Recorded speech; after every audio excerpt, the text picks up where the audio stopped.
You're listening to 77.7 FM, or maybe you're not. Maybe this is just a dream your brain is having while your body reboots in the middle of the night. Either way, this is Between the Dials. I'm your host, Stephen Carter. Here, we tune into the forgotten frequencies, the ones that hum under memory, the ones that buzz beneath your skin, the ones that never came in quite right, but still said something anyway. Every episode, we drift through 7 segments, 7 signals, if you will, some true, some half-true, some transmissions from places we're still trying to name.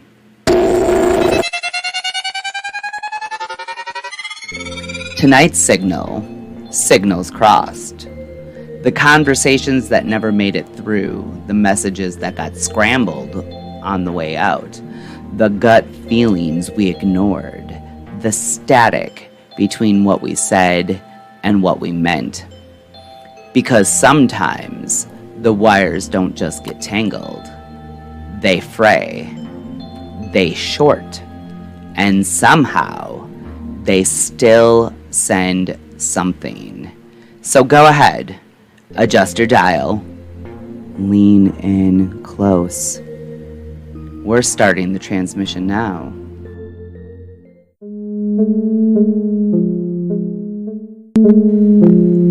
This is Between the Dials.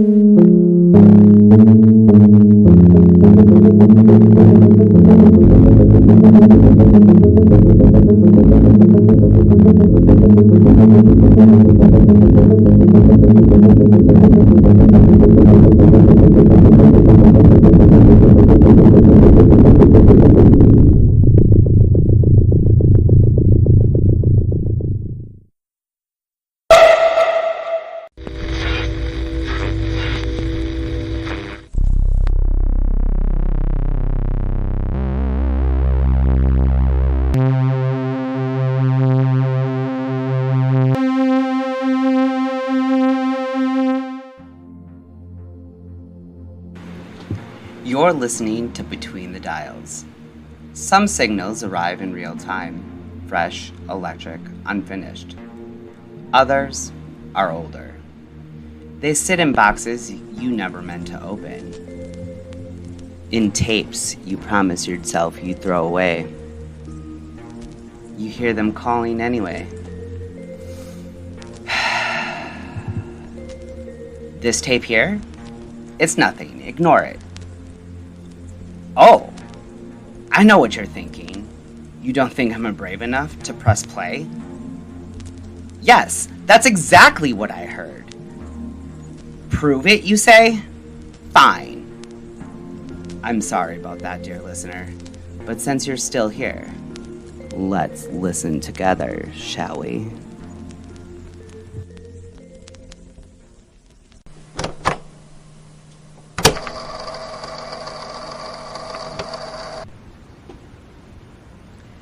They say sometimes a voice will call you when you're too tired to argue. Not a voice you hear with your ears, but a voice that curls itself around the back of your skull, soft as smoke, patient as winter. It tells you, get up, leave, follow me.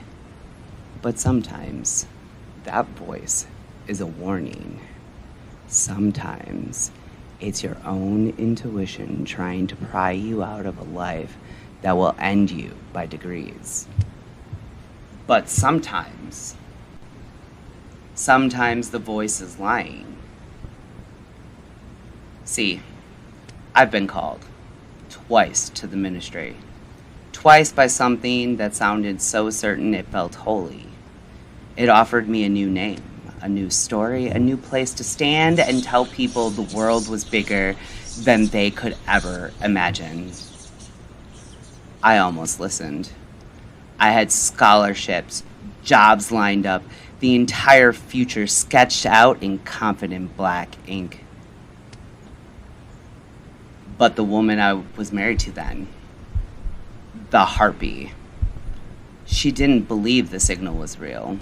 She called it a fantasy, a fever, a weakness. And it turned out she was half right. The voice wanted to save me from her. But it also wanted to claim me for itself. I stayed, and I watched the mask slip off the face I thought I loved. I watched the claws come out, and I learned something I've never forgotten. Even the purest signal has static. Even a warning can be just another kind of trap. Be careful which frequencies you follow. Some of them only sound like salvation. That moment, it still crackles under the surface. You know, listener, that moment, it still crackles under the surface.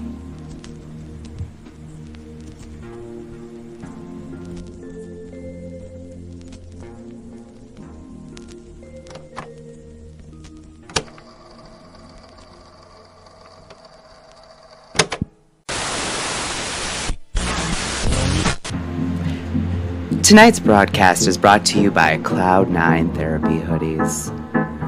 For those nights when the world is a little too loud, when your thoughts scatter like crows, when every flicker of neon feels like a warning you can't read, Cloud9 is here. Slip the hood over your head, feel the weighted softness settle across your shoulders like the gentle hand of something that remembers every time you were safe.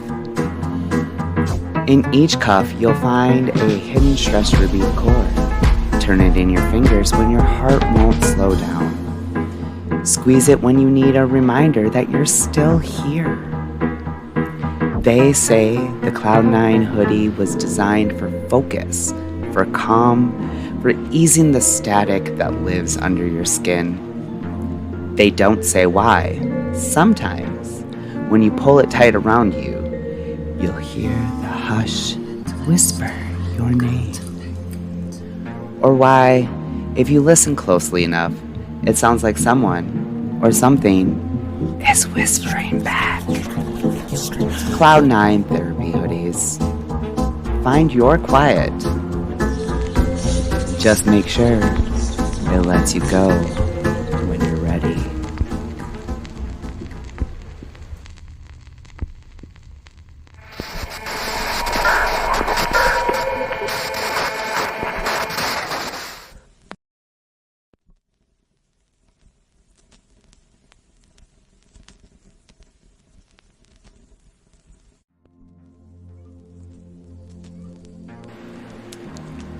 That tape we just listened to, it reminds me of another story I heard. Not firsthand, but from someone who sounded like they were trying to convince themselves it hadn't really happened. They never quite managed. This is what they told me. It started the way these things usually do, with something ordinary, so small it hardly felt worth mentioning. A rummage sale at the American Legion Lodge in a town too small to keep secrets. Tables of old hymnals, mason jars, a pile of CB radios stacked in a cardboard box. He bought one for $5 just to see if it would pick up the weather reports. It wasn't until he carried it home that he noticed the brass nameplate. The name belonged to the town founder's son, the one who flew a B-24 over Europe and never made it back. Some people said he left behind a daughter he never met. Some said he left behind a woman he meant to marry. The stories never agreed. They only agreed on one thing. He never came home. Years later, when the old farm started coming back to life, when the fields were green again and someone finally believed in the land, the radio began to speak. At first, It was just static. Then coordinates, always the same grid, repeated over and over. Then the voice. Calm, tired, asking for confirmation no one could give. Some nights, when he answered, the fields seemed to grow taller overnight. The animals were healthy. The well was clean. Other nights, when he unplugged the radio, when he tried to ignore the signal, things rotted. The soil soured. People went missing. Neighbors said it was just a story, something to scare children away from the farm. But I heard the recordings, and I've read the logbooks, pages and pages of dates, times, frequencies. I don't know if it was really him, or if it was something older, pretending to be a tired young man trying to come home. But I know this. When the radio was turned on, he thought he was helping. He sounded so sure he could finally finish the mission, that if he could just guide someone to the coordinates, everything would be all right. He never seemed to realize the people listening didn't always come back. Some signals only sound like salvation. Some are just invitations you don't survive. If you ever followed a broadcast you couldn't explain, if you've ever heard a voice that wouldn't let you go, you're not alone. Send us your story. Tell us where you were, what you heard, and what you did next. We'll be listening.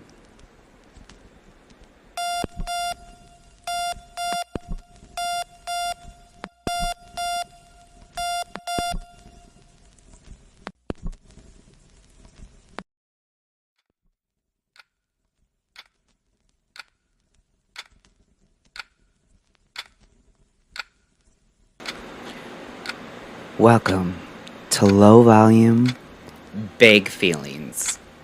If you've made it this far, I'm so glad you're still here with us, friend. Friend. Such a funny, meaningful, meaningless word, isn't it? How fast someone can become a friend. We have friends for all sorts of things and all sorts of seasons. A neighbor you always wave to. A coworker you confide in. That stranger on an overnight train you told your whole life story to.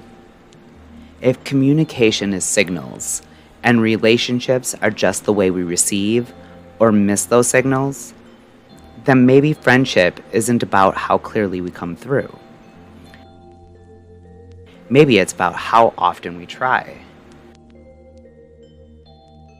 Who we tune in for, who we wait for, who we still hear, even in the static. Think about it. What makes someone your best friend, your BFF? My wife Angie, she's mine. I have other best friends too. One I've known since high school. We've taken turns carrying each other on our backs, literally and figuratively. Another I rarely get to see, but when we do reconnect, we talk for hours like it's only been days. But Angie, she's the one who sifts through the static, even when it's harsh or hard, and brings everything back into focus. She tunes in every day. And I do the same, not out of obligation, but because she's the one I wake up wanting to listen to, laugh with, cry with, decode life with. Sometimes we misinterpret each other's signals. Of course we do. But that's the kind of friendship that's worth it. because we try to hear the fragments. We help each other tune in, even when the station's fuzzy.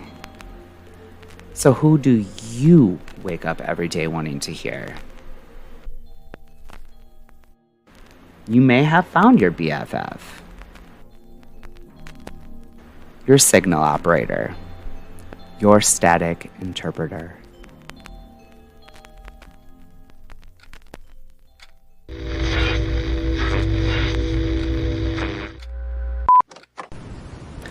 Tonight's broadcast is brought to you by Spectratone Cassette Service. Maybe you have a box of old recordings, the ones you promised yourself you'd digitize someday. Family messages, mixtapes that don't play anymore, or something you're not sure you ever recorded. Spectratone transfers your memories to a high-fidelity cassette, preserving every crackle, every echo, every hesitation you thought you'd outgrown. Some customers say the tapes come back clearer than they remember. Others say they hear voices they don't recognize.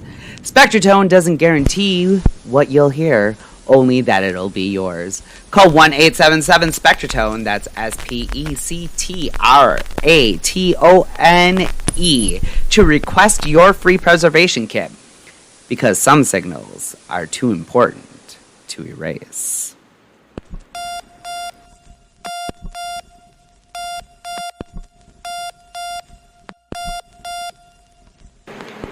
Knock, knock.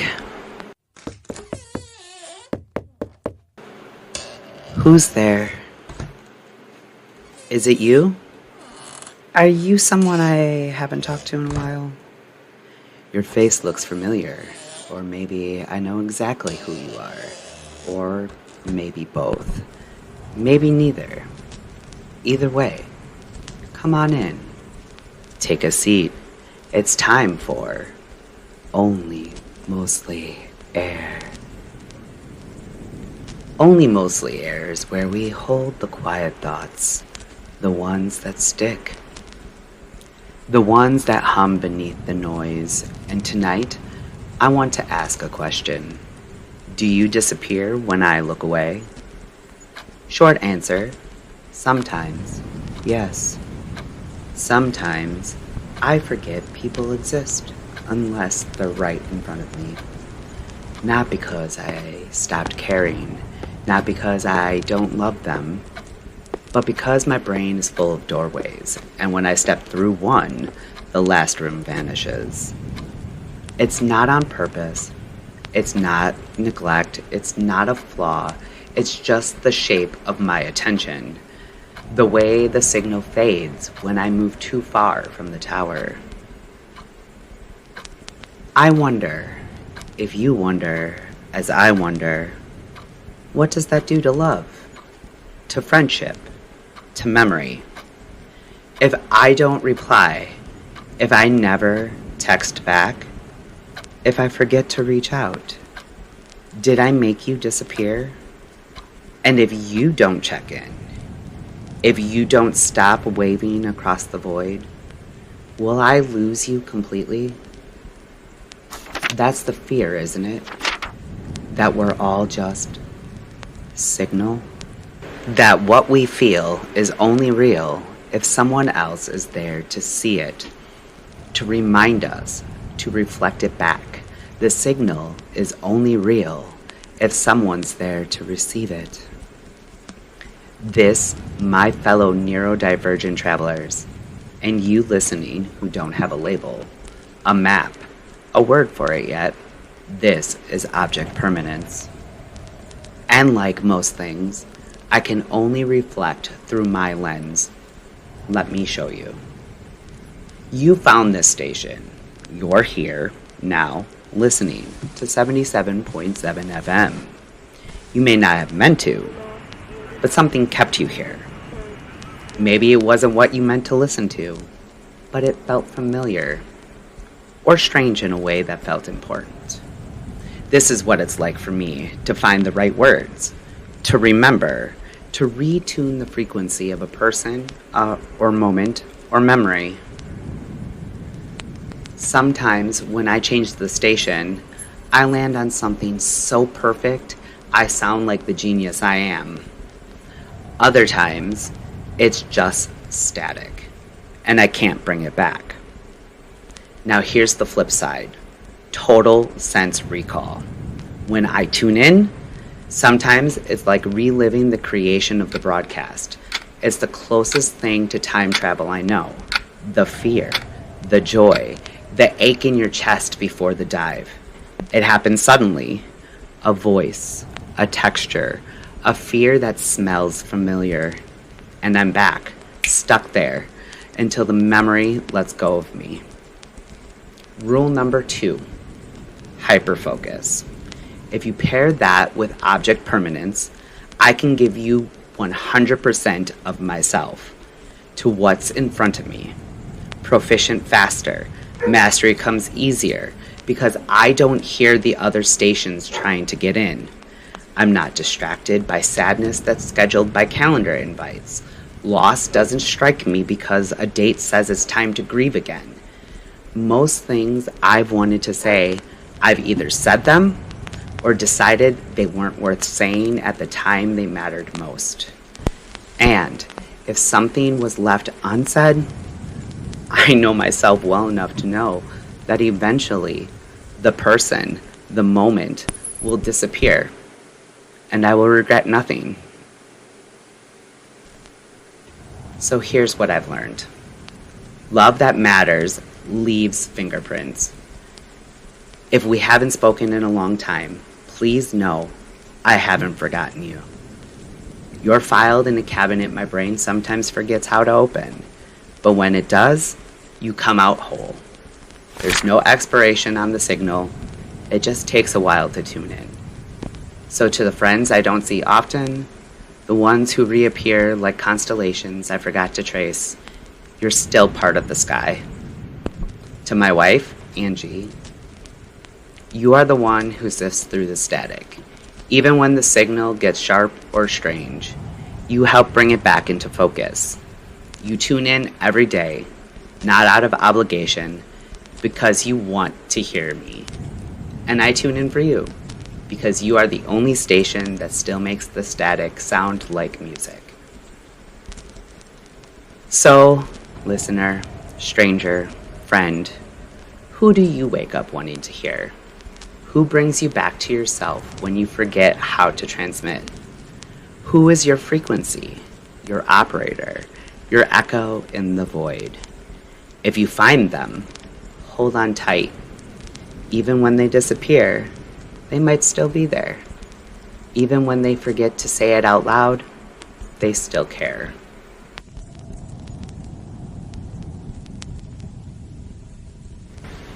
You are more than memory.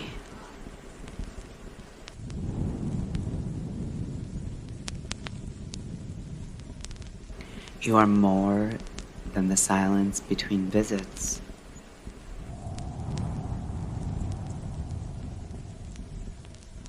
You are more than only mostly air.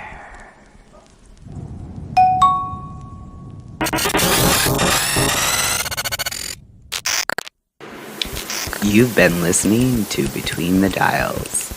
And if you're still here after all that whispering and soul-bearing, thank you. Really.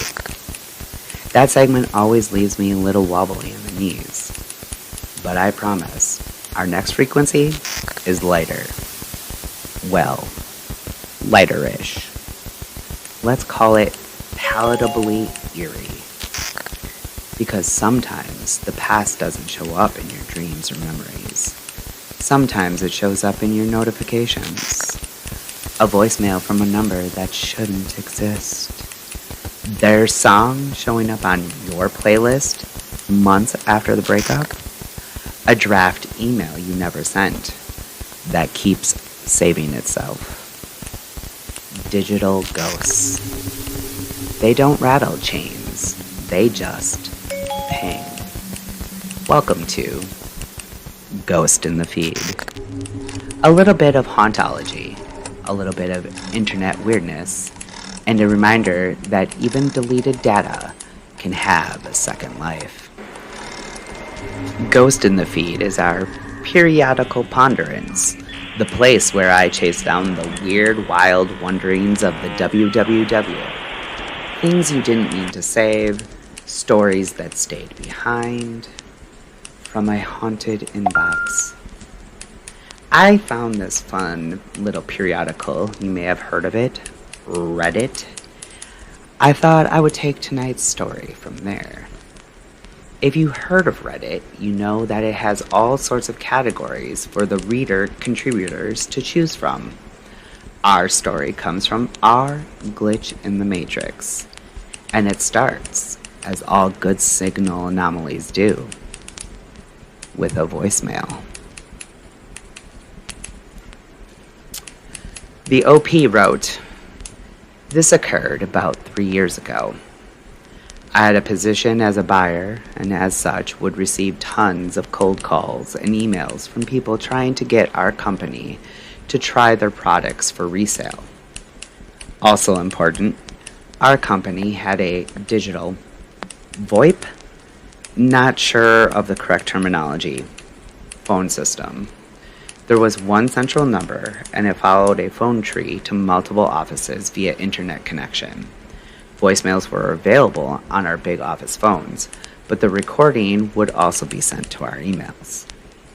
So one day, I received a voicemail from a phone number I recognized as someone who had been attempting to get a hold of me to sell me their products. Oddly, the voicemail was something like 15 minutes long. Curious, I began to listen to it. The message began with just static and the sound of rustling.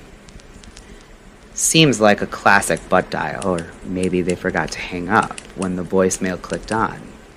I fast-forwarded the message just to see if anything was ever heard, and yes. Suddenly, a clear voice. They're having a one-sided conversation. I think, ooh, these can be fun sometimes.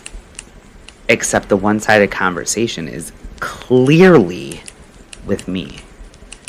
The person on the phone is referencing my, then recent, maternity leave, our company by name, a few other pretty identifying details that currently escape me. They'd stop speaking, and it would be blank air, and then answer a pertinent question that I would have asked in that kind of conversation. Clearly speaking to me. But I never spoke to this company or this person. I did receive additional emails from them later that were clearly initial attempts at communication and not a follow-up to a conversation. I checked with coworkers in case somehow, somewhere, their conversation got picked up in my voicemail, and nope. My coworkers and husband were equally confounded, but with zero explanation. We just all had to move on. I mean, no one knew where that voicemail came from. Not a single idea. That's what gets me. What dimension did that call happen in? And why did they have to hear it? Why did it bleed over? Am I right? The top comment in that particular thread wrote their own experience of touching another dimension. That writer writes, I had a similar glitch about 25 years ago. I'll just copy and paste the story I posted a long time ago. I've related this story before, but here it goes. The Parallel Universe Answering Machine. This happened about 25 years ago.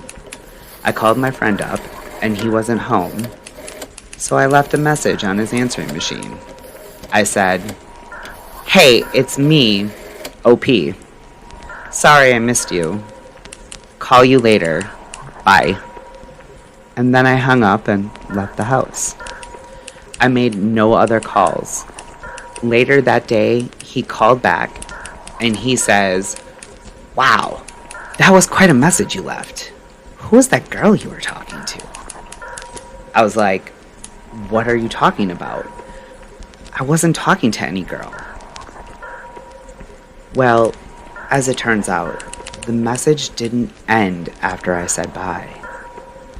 I had to go over to his house and listen to this message a few times. After my initial message that I did leave, as quoted above, there was a slight pause, and then it continued on for another 30 to 40 seconds or so, with me talking to some girl. It was my voice, but a conversation I never had with a girl whose voice I didn't recognize. You could compare it to the message "I know I did leave," and the two voices were indistinguishable. Not just the voice, but, talking mannerisms. It was my voice. Also, references to my occupation and activities were the same. Basically, in this conversation, I was talking to this girl about going skiing, but I had to go down to my shop and work on a car first, which totally correlated to me. Then, the message just stopped.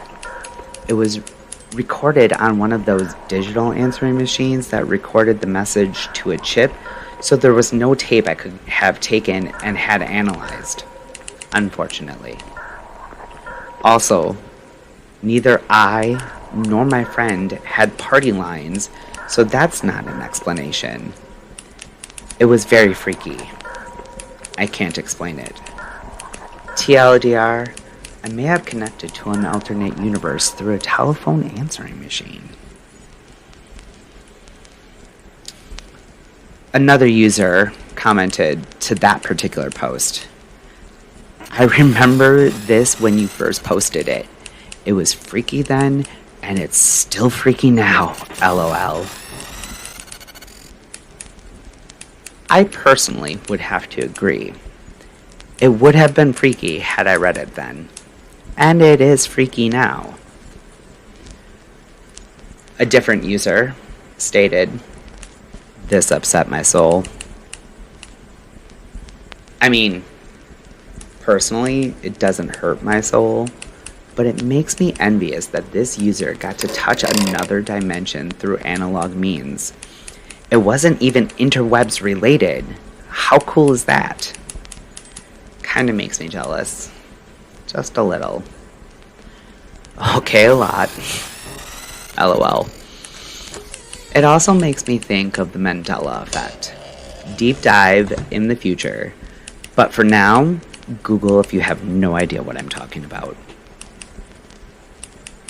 You see, getting to see a glimpse of the self that is so close to the present, but different, doesn't have to be scary. It can be a gift. You get to glimpse what is different. Getting to experience that with others keeps you from sounding nuts. Unless they suddenly have no idea what you're talking about. Again, Google Mandela effect. In the end, the static clings because we carry charge. And that's proof we're still alive.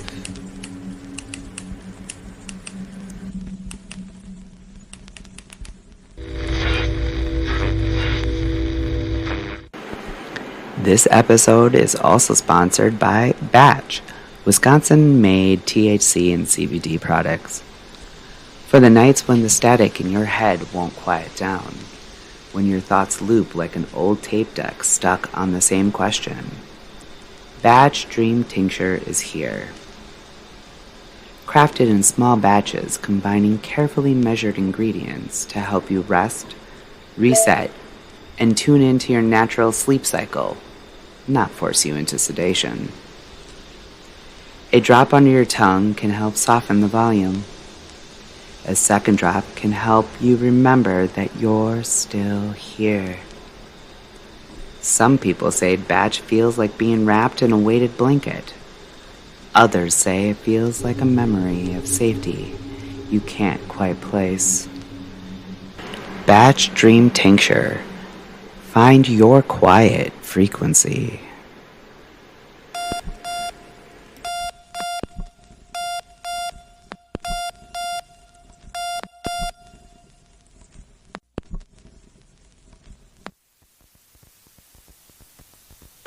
You're listening to Between the Dials, and if you've made it this far, you're one of the lucky ones. Some signals never fade, even when the station's gone silent. Even when you think you've driven out of range, they crackle quietly under the static. Maybe that's why you're still here. Maybe that's why I'm still broadcasting. Some broadcasts drift. Some only play when no one's listening, and some, well, some were always meant to find you, even if they don't always explain themselves. If you've ever heard a voice you couldn't explain, a feeling that's stuck in your teeth like half a memory, send it to us. We're still listening. This was episode 1, Signals Crossed. I hope it made you feel seen, or unsettled, or strangely comforted by the quiet voices you didn't know you needed. And don't worry, we're not done. Next time we'll be tuning into a very different frequency, a little brighter, a little louder, but no less strange. Episode 2, Proof of Signal. Do you believe what you hear? Do you believe it more when it's yours? A Midwest preacher claims he can decode emotions through shortwave radio. A segment called Static is a Language. And one dusty suitcase that was found exactly where it shouldn't have been. We'll talk myths of the Midwest prophecy, muffled memories in VHS home videos. We'll even crack open the red file drawer and hear from our first recurring guest. Red Rider Reports with Lane, our man in the signal tower, coming in hot on prime numbered episodes only. No one's paid me to mention the Cloud9 therapy hoodie or Batch's Midnight Calm tincture. They're just good companions to the kind of nights the show is made for. This broadcast of Between the Dials was written and produced by me, Stephen Carter. Sound designed by, well, mostly me too, assisted by Ghosts in the Machine and friends who stayed on the frequency. If something struck you, if you heard a signal worth sharing, tap that follow, pass it on. We're not fully online yet, but we're tuning up. What you hear is who you are, if you stop to listen. Until then, may your signals stay clear, may your frequencies find their way home, and may you always recognize yourself between the dials.